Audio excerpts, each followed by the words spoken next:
What's up, guys? Good afternoon. It's Land Talk edition, talking about everything that I'm doing in my land business right now, and hopefully y'all can learn a few things. So pretty pumped actually this week, headed out to West Texas, middle of nowhere, trying to start a glamping operation, taking my dad out there. A lot of hype and stuff around glamping right now. Out in Cali, what's up from Cali? Yeah, happy Sunday to all you guys.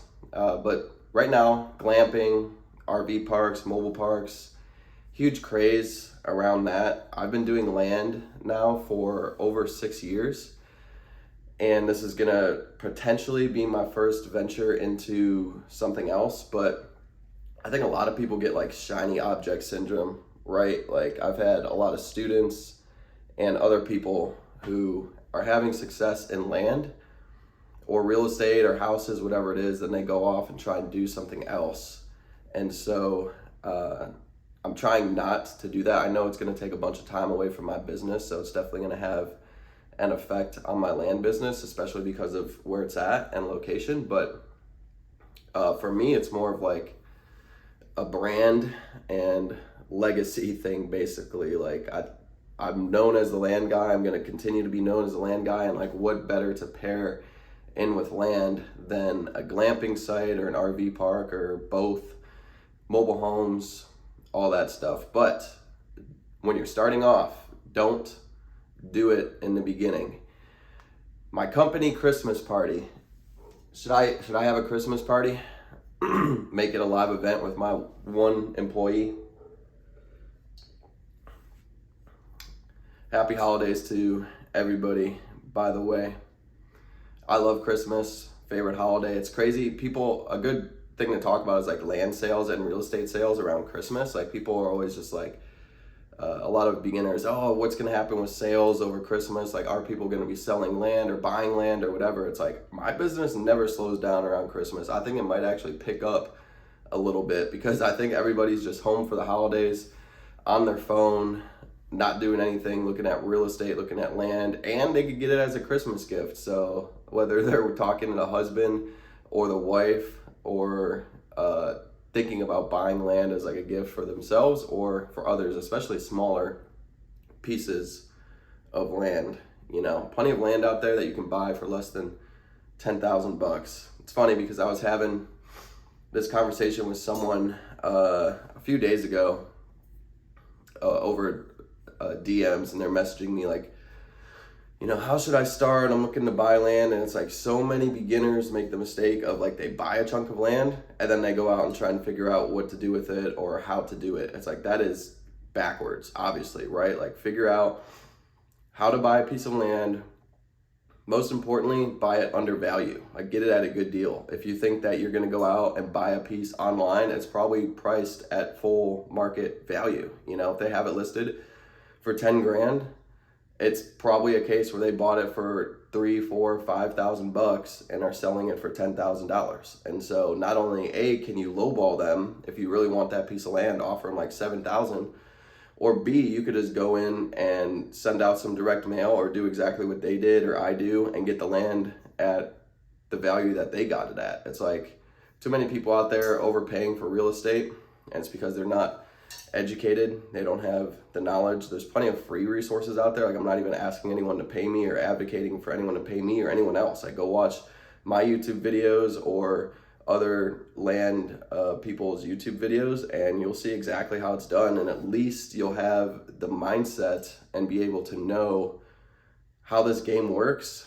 and how to make an appropriate offer, how to lowball people, how to have the conversation of like, okay, you're asking $10,000 for your land, I'll give you 6 or 7, So it's funny. I get people hit me up. Hey, I spent $100,000 on this piece of land. Can you help me do something with it? And I'll look at it and be like, man, you can't really do much with it. You paid 100 G's. It's worth 100 G's. Like I can't make it magically worth more, So my business is still going good though. I had several cash sales this last week, actually. Sold one for $65,000, sold 3 together for $120,000, sold a small one for $5,000, What else did we sell? I got to get some more listed.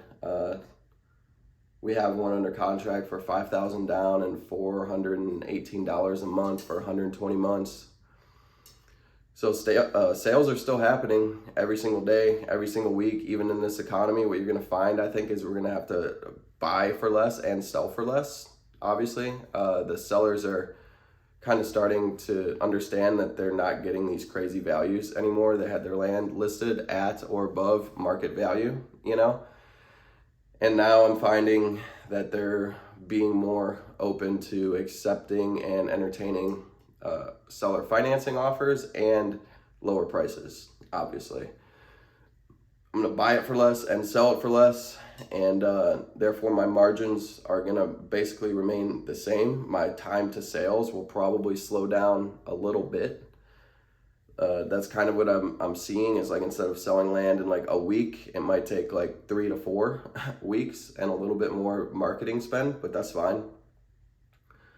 So I guess because of marketing and time, my yield and IRR is going down a little bit. But, you know, still, you can find deals in any market. That's the crazy part, whether it's houses, land, RVs, garage sales, you know, anything. Real estate, businesses. If you're buying businesses, you can find deals in any market. It's all about getting creative with your offer. Your creative finance is awesome. Do like, you know, seller financing or structure in a way that is win-win for both the buyer and the seller. And then people suck at marketing real estate. Like, it's pretty crazy, especially land. Like, you'll see so many posts up there that are, you know, like $500,000 pieces of land. And there is one iPhone photo and they're trying to sell you 1,000 acres for, you know, $3 million. And that's like 5 iPhone photos. It's like, you would think you could have made up a little video, went out, flew the drone around, got, you know, 100 photos and videos and have a nice description, but nope, just posted up 1 to 5 photos, no way to find the land.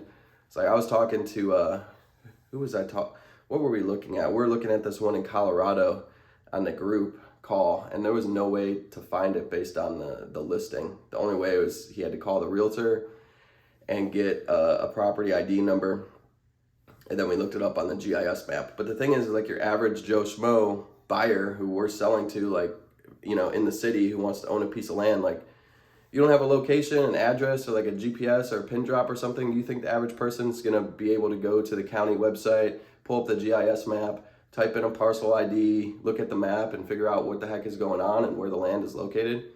Hell no. Unless you give them a pin drop. Even with pin drops, every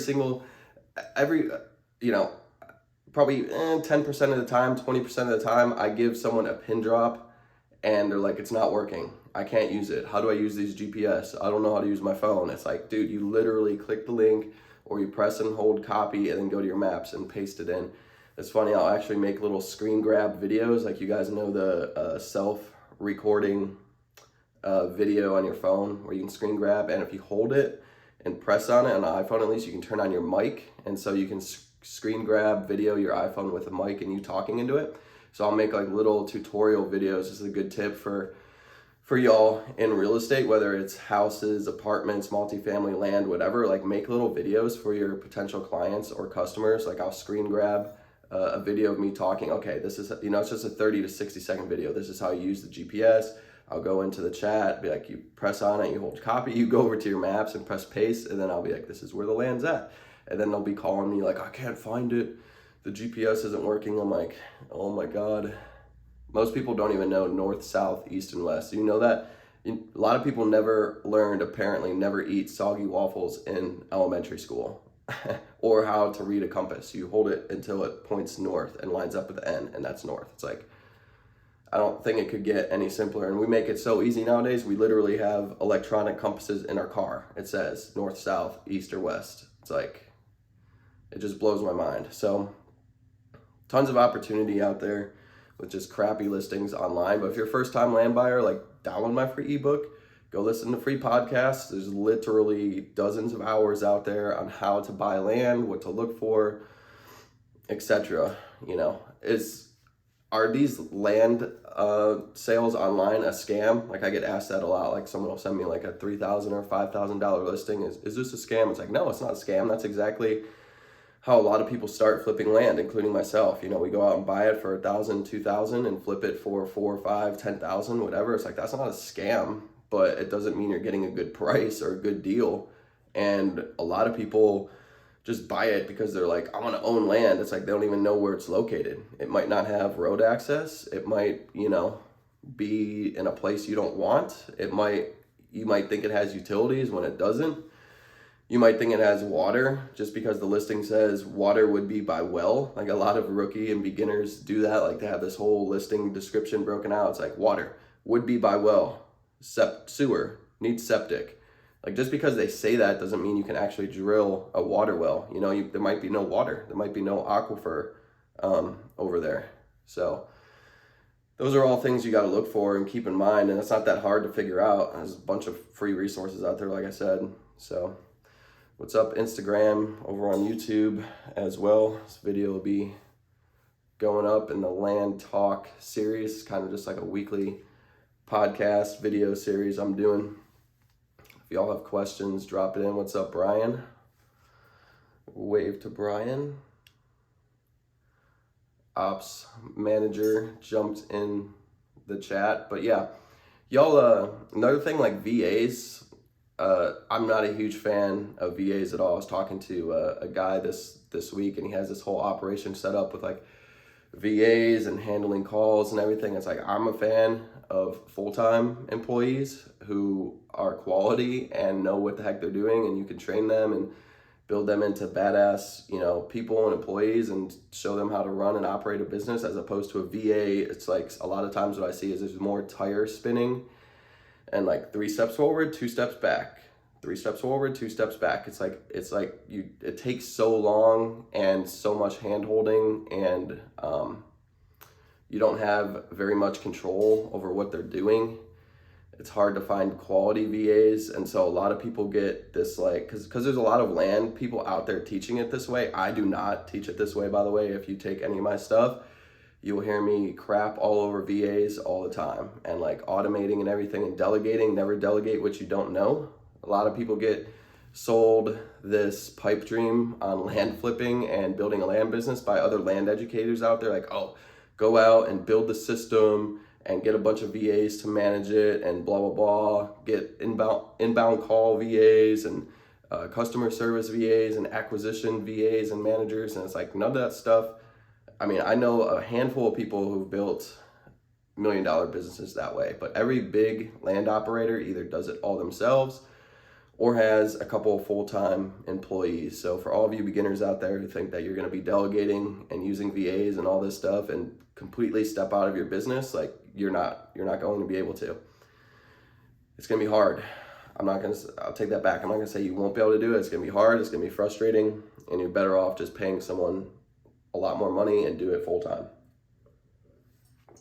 It's kind of my 2 cents and advice on it. So big week coming up for me, heading out to visit this property that I want to buy for a glamping operation. I am a lot of driving this week. It's let's say over 5 hours one way there and back, and then we're doing a glamping trip later in the week, because whether you're doing land, real estate, glamping, whatever it is, like you got to do your research, you got to study, you got to do your homework. I already got on the phone with an operator of one of the biggest glamping operations in West Texas. Like, called the company up, got in contact with the owner, picked up the phone, and we had an hour-long phone call. So the power of the phone and just reaching out to people and picking their brain. There's a lot of good people out there who will do it for free. If not, I always offer to pay for their time. Like, dude, can I just like Venmo you a couple $100? Like, you spent an hour on the phone with me, like let me Venmo you $250, you know? There's 2 ways to get into this game. You got to pay to play, or you got to do it yourself and break down a crap load of barriers and become a badass and build something, you know, organically and with a bunch of hard work. Obviously that way is a lot more difficult than just paying somebody, hey, come coach me, come teach me, hour phone call for $250. Like I'm a big fan of paying for time. Like why not? That's why I think is one of the main contributing factors of like people who not only say it takes money to make money, but like, oh, the rich are getting richer. It's like they understand this concept, and the rich have the money to invest in people to help them. Like, dude, let's get on the phone, $500. Let's get on the phone, $200. So I was already picking that guy's brain. He runs a multi-million-dollar glamping operation in a very unique spot and location. So I'm hoping that I can kind of emulate that and do the same. So lots of road tripping. It's going to be a beautiful area, beautiful land. So I'm excited for that.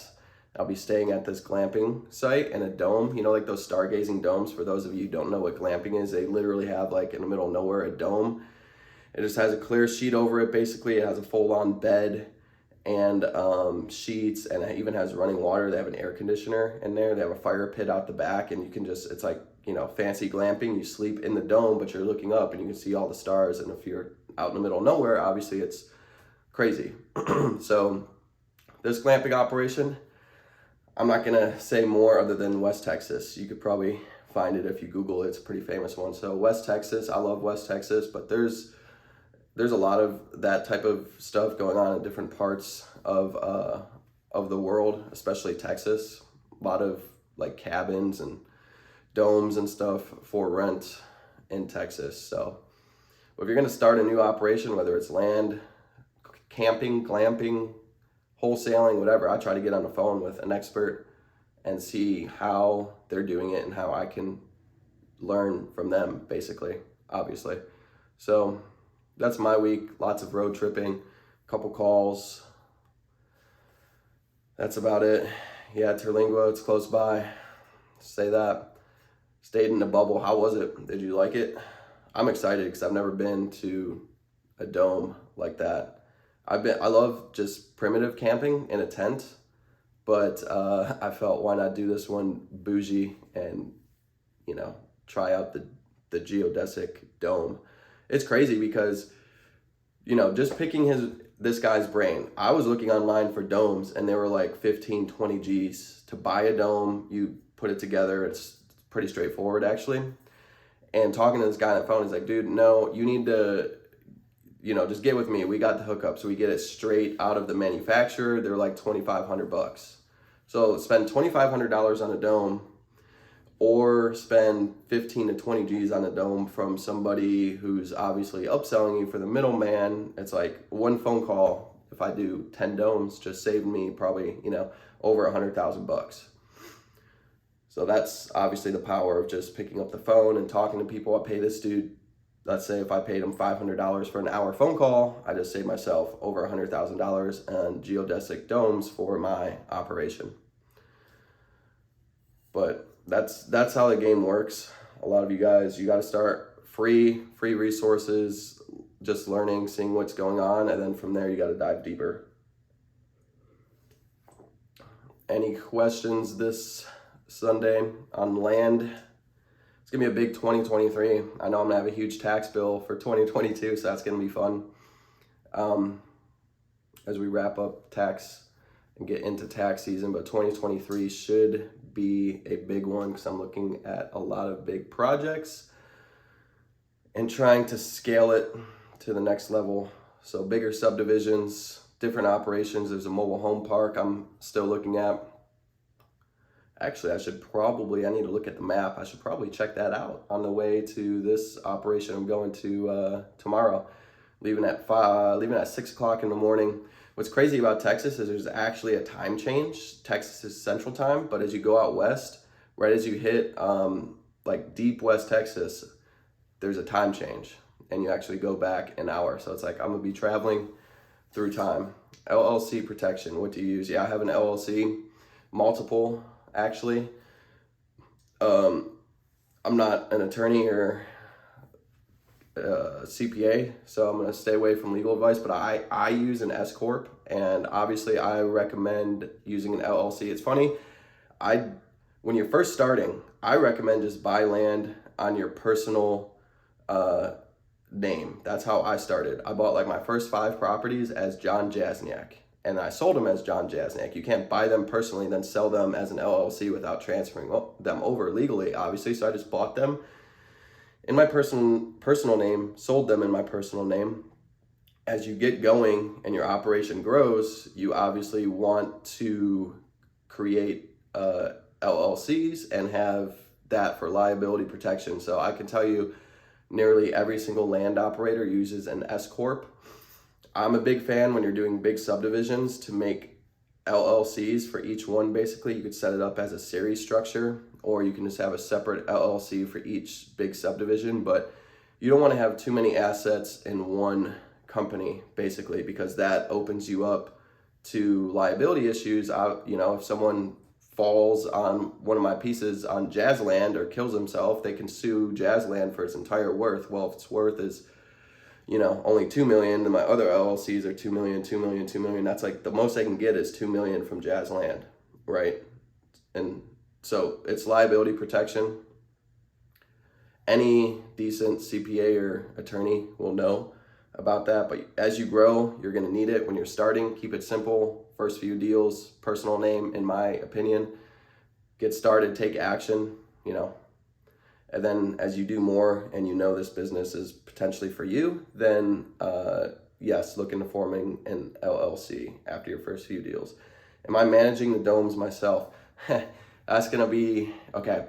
I would have done this already and bought this property and started this operation if I was not so scared about the management component. I don't claim to be an expert in managing and building a business and hiring employees. I have a very small team. I've barely hired anybody. So I'm scared on how I'm gonna manage this. It's in a remote location, so who am I gonna get to work it? If that wasn't an issue, I would already be freaking diving into this head first, already off the ground. But man, that's a good question. I am gonna have to hire somebody probably to be on site, so they're gonna have to live there. And what I'm probably gonna end up doing is spending a lot of time in West Texas in 2023, and or paying my dad, who loves that stuff, to spend a lot of time in West Texas and drive out there, stay a day or two as we're constructing stuff or as the ops are going, making sure everything's going smooth, working with them, the person on site, training them up, etc. Let's see what else. Creditors can F off. I agree. Well, the good thing about using seller financing and buying a piece of land with your LLC with the seller directly is if you default or something happens, then you're not personally liable. And the worst case that's going to happen, at least in Texas, is they're going to take that land back, and that's their collateral. They're going to repossess the land. You're going to be out the money that you gave them, but they can't come knocking on your door, and they're not a creditor, So how much do you pay yourself, wages versus distributions? Most of my stuff is wages. I pay myself 5 figures per month, we'll just say that. I have a little bit of distributions that I give myself though.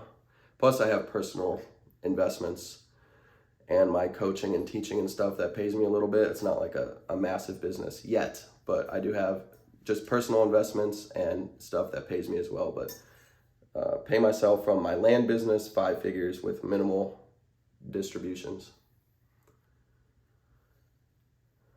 What else? I don't know how long I've been on here, like 20, 25 minutes, more than that, 30 minutes. So yeah, the ratio is pretty much 100% wages. I'm not even sure if there might be tax benefits, advantages to not doing it that way. I actually would not know off the top of my head, but right now it's about 90 to 10% for me personally.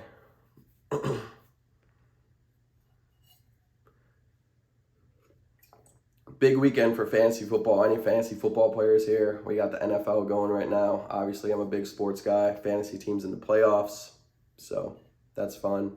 Christmas coming up, lots of family, traveling, holiday time, etc. So I'm going to try to continue doing this every single week. Last week I was sick, so I didn't do it, but I'm feeling better. So every week, you can... hopefully catch me on here. In California, lots of land in Ramona. Recommendations if I have 10K. Not sure about Ramona, never heard of it, but I would hop on Lands of America, start researching the area, seeing what land is going for out there. And again, if you want land for personal use or whatever it is, you need to get at least a little bit of education on exactly how to buy it for a fair price. So look at land podcasts, land resources. Don't pay full value of what you're seeing online. All that stuff is basically fully priced and or overpriced. So start seeing what you can get for 10K, and then start knowing in your head you should be paying about half of that if you really knew what you were doing and could find a good deal. And so then you just need to figure out how to do that. Direct mail, reaching directly out to landowners, doing comparable analysis, seeing what stuff is sold for, and then knowing that you could buy it for, in that small of a price point, probably 50 to 60 cents on the dollar if you reach directly out to the landowners themselves. So then you just need to get landowner info. You can get that from the county. You can use a data provider like DataTree, and then start sending out offers to people to buy their land. Or just go on the county map, find their name and address for pieces that you like, and just start Googling them and find phone numbers and start cold calling or skip trace them and find phone numbers. So all right, well, it's been like 30 minutes. I'm a hop off here. I think this was a good chat. My DMs are always open, regardless of improvements. How can we still profit when interest rates are devaluing them? You profit by the buy. You buy it less than it's worth. Do not focus on interest rates, on loans and stuff like that. Focus on just the value of the asset and what you can buy it for and what you could sell for. You should be buying land for, depends on the size and area, anywhere from 30 cents to 80 cents on the dollar. Never pay 100 cents. So when you make improvements to the property and interest rates going up and devaluation and blah, blah, blah, you need to buy it at a good price. Don't pay full value.